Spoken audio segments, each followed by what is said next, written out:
take questions. Ron, the first natural question is, were you at all surprised to see a true freshman quarterback named the starter? No, because based on what he did, the way he did things, how he earned it, no. I mean, it's one of those things that if we talked about it and watched practice and our discussions about it back and forth, you could see it. I mean, Devin did a great job, did some really good things, but at the end of the day, you really have to, say Jaron really stood out. He really did. There's a different type of energy and vibe that you felt when he was out there with the guys. When you watch Devin, you see a guy that's a game manager, does a very nice job, has the ability to make plays. But with Devin, there was something that was different, and you could feel it, and you could see it. Do you feel like he has the ability to process at a speed high enough to avoid typical freshman mistakes? I do. I think so. He had a lot to learn, but I believe coming in January like he did, and being all the way through spring ball and right into the into June and July with his teammates, bonding, being around those guys, working together, I think that really helped him. And I also think working with a guy like Devin, having him around, listening to him, following his example, I think it helped him, help his development and growth. How much input did you have in that decision? Part of the discussion. Coach asked a lot of questions, talked to a lot of us. We gave him our opinions, gave him our feedback. One thing we talked about was the timing of the decision. And I agreed with him. I told him, doing it the week before the week of was very important. And because he did it now, we get to answer all those questions. That way next week, getting ready for Oregon State, the focus is only on Oregon State. And I thought that was a really good idea. That was a positive move by Coach. So that was the idea as far as announcing it now, was to have time to sort of deal with that stuff. Deal with that stuff, and also give the team an opportunity to digest it as well. This isn't just about one or two players. This is about the team, and that was one of the things that Justin and I felt very strongly about. And again, I agreed with every decision that was made in this matter. He's obviously a very highly touted recruit. What about his talent and his game do you think makes him so special? I think there's some unique things that he does. I think that he has the ability to make any pass that needs to be made. The reason I said it is because of his arm strength, his athleticism. He has the ability to throw off platform very well, throws on the move very well. I think a lot of it has to do with the style of football he plays. You watched him from his high school days. You see those things. You see him moving the pocket. You see him outside of the pocket. You see him climbing the pocket to make the throw downfield. Those are the things that guys like him coming into where he is help you make those decisions. That this is a guy you can give the opportunity to because he earned it. Coach Wilcox was talking about his demeanor and said he's kind of the same every single day. How much have you seen that, and how much is that important to have for a freshman quarterback? Doesn't look like much shakes him up right now. It really doesn't. I mean, obviously you won't know until the games start for real, and Oregon State's going to be a tremendous test, not just for him but for the whole team. I think that you see him stay very steady, very calm, especially in some of the practices. There's been some interesting situations where if he goes outside of himself, the players would feel that, but he doesn't. He stays within the framework of what coaches are trying to get across. I think he and Coach Harzan have really developed a rapport. I think he and Coach Rolovich have worked well together, and I think him working with the other guys has been good as well. And that's what you really want. You want a guy that's going to have questions, that's going to come in and make comments and decisions, and be part of those discussions. You're already seeing that from this young man. What's your sense about how Devin's dealing with the disappointment of not being able to start? Well, he's disappointed, obviously, and you would expect that, especially from a highly competitive guy.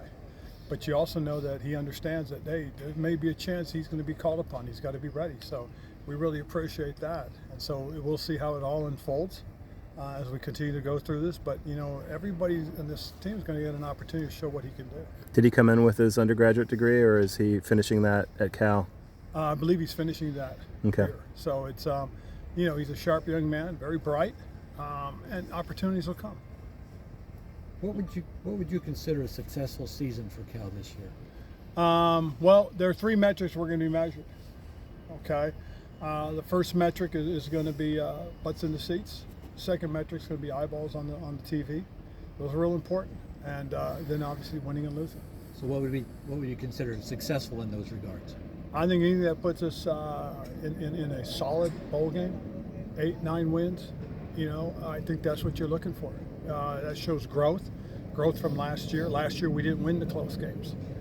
We got to win the close games. We want to win 8 or 9. We got to win those close games for sure. And last year, that's how close it was. You lose 3 by 1 point, 1 by 6 at the end of the game. That's disappointing. But we all understand that, and we know that the clock's ticking. There's a lot of pressure to be successful, especially in today's climate. And so for us, it is putting ourselves in a position where we can win those games. How about crowd? Do you have when would be successful in those By the counts? time the season's over, it's filled. That's the goal. The goal is to win, generate some momentum, generate some enthusiasm, capture the East Bay. And I'm going to say this too. Us and Stanford have to capture the Bay. We really do. This is one of the largest TV markets in the NFL. Okay? Everybody understands it. That's why Cal and Stanford go together. Because we capture this together, we own this together, we become very desirable. We support the ACC, and everybody recognizes the ACC has the Bay Area. That's what we have to create. We've got to create that, and that's the truth. I mean, so if people ask me, well, what can we do? Show up. Well, we can bring your friends. What can we do? Watch us on television. I mean, that's the bottom line. And then obviously, if you feel generous enough, make an investment. Help us. I mean, that's the truth.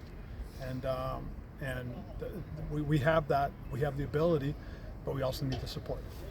How would you assess the program's current relationship with East Bay sports fandom? Not good enough. Sure. Very bluntly, not good enough. Okay. Okay, there was a time where you could easily see 55, 60,000, even in the lean years. My first 2 years were very lean. Joe Cap shows up, we win a couple of big games, all of a sudden we do this 5 laterals and a trombone, and next thing you know, we're packed. That's what our ability is. If we didn't learn anything from game day last year, we wasted an opportunity. That's what the Chancellor's trying to build on. That's what the Chancellor really thinks we need to do. And reaching out to our alumni, our donors, our fans, and tell them, hey, we understand your frustration. That's why we're making a commitment. That's why he's making a commitment to athletics. I think everybody has to understand that, Stanford and Cal, we have over 30 intercollegiate sports, okay? 27 Olympic sports. So if you look at that and you say, wow, that's a lot. Well, it is a lot. We understand the responsibility, because if you look at it, we could have been our own countries in the top 10 of medals being won from the student athletes that we had at Cal and Stanford. So that's the thing we have to look at. That's our responsibility as a football team, is to help support and be part of funding our own athletic departments. And that gives us the reason why we have to be relevant and beyond relevant. That's your reason why? Yeah. Copy. Do any Cal players have NIL deals? Nothing outside of revenue share as of now, I believe. But again, I'm just getting into all of this and learning all of this stuff.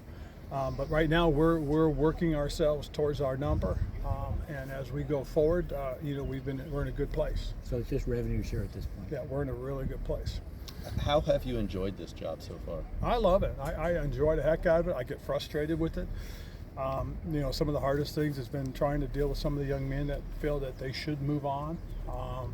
And you try to get them to understand that there's a legacy here that you've created. You've had an opportunity to create. It would be great to have you see you finished and complete that legacy here. But I get it. When the money's being waved at guys. But I do think it's not necessarily about money now as much as it's about money later. You can build it up eventually if you do things the right way. And one thing everybody understands: you're not going to play football forever. And so you have to have something to fall back on. Are you talking spring or off season, or are you talking currently retaining these guys? Is it still a struggle immediately right now? It'll always be a struggle, and that's just the way it is. I mean, I know that we come out, we start fast, and we have a couple of guys playing really well. You don't think I'm concerned about, man, we got to start working on retention now.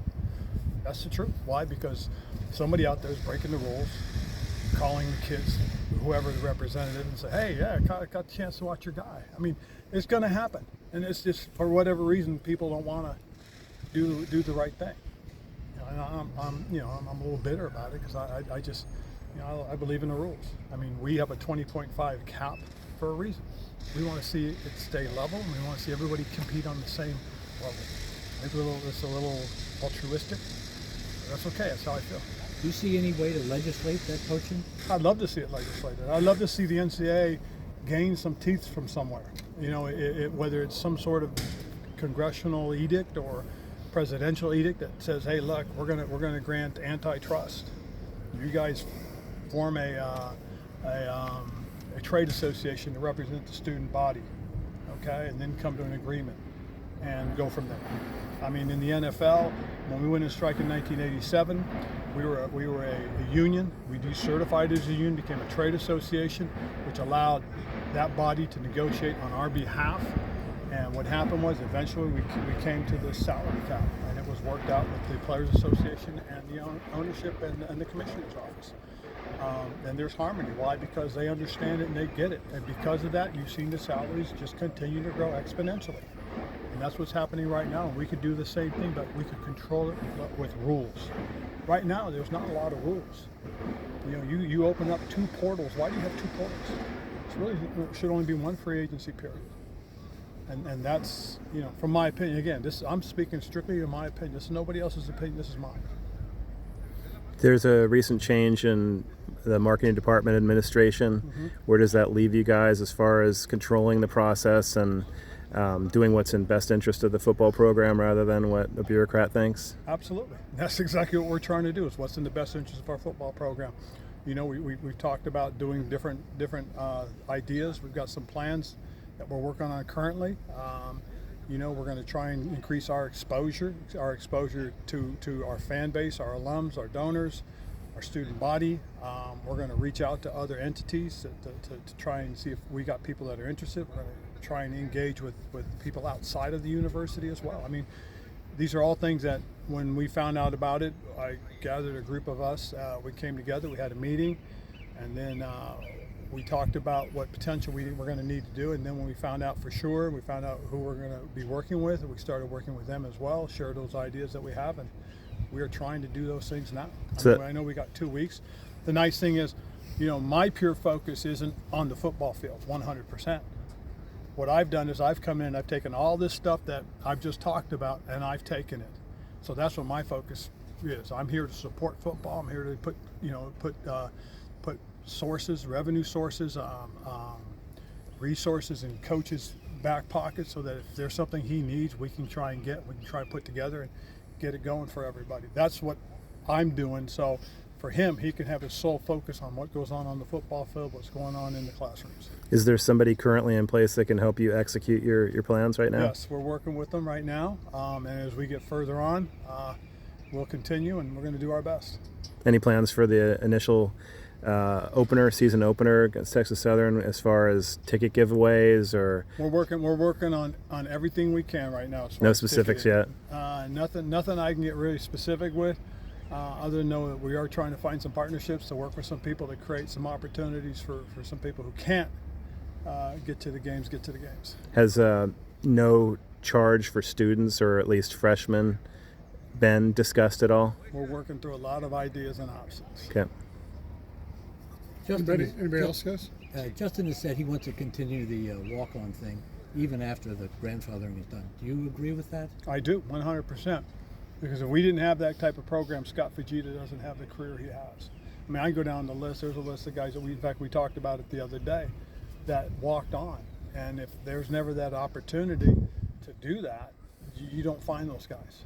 And that's one of the things that we want to continue. We talked about that expressly, because of the potential of finding that one young man that hasn't matured physically yet. And now all of a sudden he has, but he has nowhere to play. So we want to do that. That cuts down your number of scholarship. It's okay. We're okay with that. Because again, if you think about it, the very bottom end of your scholarships are guys that could have or couldn't have been walk-ons. So we feel that we have that situation. All right. You guys good? Thanks, man. No Cool. problem. Thanks, Thank you. guys.